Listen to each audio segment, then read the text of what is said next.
اعوذ باللہ من الشیطان الرجیم بسم اللہ الرحمن الرحیم رب اشرح لی صدری ویسر لی امری واحلل عقدۃ من لسانی یفقہوا قولی یا مقلب القلوب ثبت قلبی علی دینک رب زدنی علما اللہم فقہنا فی الدین۔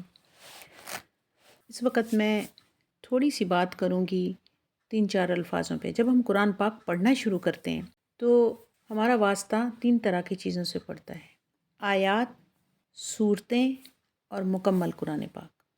آیات سے مل کر صورتیں بنتی ہیں، پھر صورتوں سے مل کر ایک بڑی کتاب جس کا نام قرآن کریم ہے وہ بنتا ہے۔ تو یہ آیات اور صورتیں یہ کیا چیز ہیں؟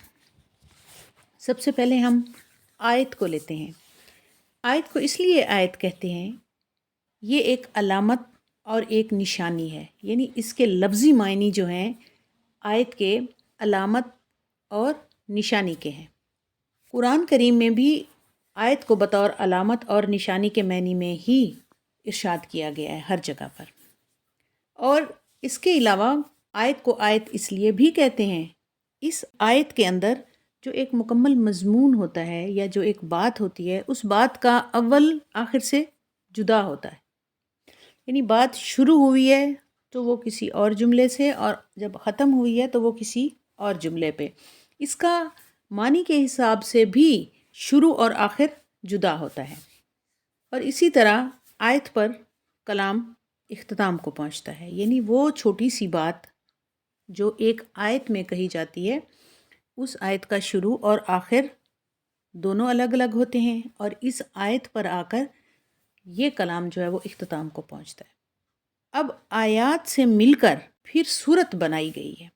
سورت کے معنی ہیں بلندی یا علیحدگی کے، یعنی سورت قرآن کا ایک حصہ یا ٹکڑا ہے جو الگ الگ ہے۔ آپ سمجھ رہے ہیں نا بات کو؟ قرآن کا ایک حصہ یا ٹکڑا، جتنے بھی وہ پیجز پر مشتمل ہیں، ایک حصہ، ایک پیج، آدھا پیج، 2-3 پیج یا کافی سارے پیجز، ایک صفحہ ہے، 2-3 یا بہت سارے صفحے یا ایون آدھا صفحہ، تو وہ ٹکڑا قرآن کا جو ایک حصے یا ٹکڑے پر مشتمل ہے، اس کو ہم سورت کہتے ہیں۔ پھر اس کے معنی کسی چیز کی بلندی یا علیحدگی کے بھی ہیں۔ اس سورت میں جو ٹاپک ڈسکس کیا جاتا ہے یا جو بیان ہوتا ہے، اس بیان میں تمام اور اس کے متعلق جو بھی ٹاپک ڈسکس ہوتا ہے، اس کی ہر چیز کو، تمام چیزوں کو اس کے کمالات کے ساتھ بتایا جائے۔ یعنی اللہ تعالیٰ نے جو بھی ٹاپک کے متعلق جتنی بھی آیات کو اتارا، وہ تمام کی تمام جو ہیں اپنے تمام کمالات کے ساتھ ایک سورت میں موجود ہوتی ہیں۔ اسی طرح عربی زبان میں ایک مکمل پوری اونٹنی کو، جس کا سارا جسم، ہر اعضاء، سب کچھ صحیح سلامت ہو، اس کو بھی سورت کہتے ہیں۔ وہ اس لیے کہ وہ ایک الگ اور مکمل چیز ہے۔ اب یہ واضح ہو گیا کہ آیت جو ہے چھوٹی ہے، اور آیت چند کلمات پر بھی مشتمل ہے، اور آیت کا جو ہے شروع اور آخر ایک دوسرے سے جدا ہوتا ہے، یہ علامت اور نشانی کے طور پر استعمال ہوتی ہے، اور اس کے معنی آخر میں آ کر یہ اپنے اختتام کو پہنچتے ہیں۔ پھر ان آیات سے ملا کر سورت کو ترتیب کیا گیا، اور سورتوں کے جو نام ہیں یہ اللہ تعالیٰ نے بذریعہ وحی بتائے۔ سورت کا مکمل جتنے آیات پر یہ مشتمل ہے، مجموعہ ہے، وہ پلس اس کا نام بذریعہ وحی بتایا گیا۔ پھر ان مختلف سورتوں کو ملا کر ایک بڑی کتاب قرآن کریم ترتیب دی گئی۔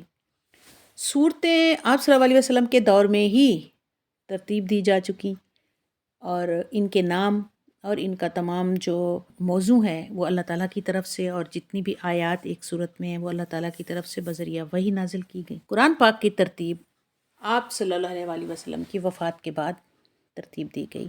قرآن پاک میں 30 پارے ہیں، یعنی آیات سے مل کر صورتیں بنی، پھر صورتوں سے مل کر قرآن پاک ترتیب ہوا، اور قرآن پاک کے پھر 3 قرآن پاک کی پھر ایک ہاف قرآن پاک جو ہے وہ سورۃ الکہف کی، سورۃ کہف پر آ کے وہ اختتام کو پہنچتا ہے، اور سورۃ کہف کی وَلْيَتَلَطَّفْ اس لفظ کے فا پہ آ کر آدھا قرآن ختم ہوتا ہے۔ اسی طرح قرآن پاک کی جو پہلی تہائی ہے وہ سورۃ برات کی 100 آیتوں پر قرآن کریم کا پہلا تہائی حصہ ہے۔ یعنی سورۃ برات کی جو پہلی 100 آیات ہیں ان 100 آیات تک آ کر پہلا حصہ قرآن کا ختم ہوتا ہے. دوسری تہائی سورت الشورى کی 100 آیات کے سرے پر یا 100 آیات کے ختم ہونے پر یہ دوسری جو تہائی ہے قرآن پاک کی یہ ختم ہوتی ہے.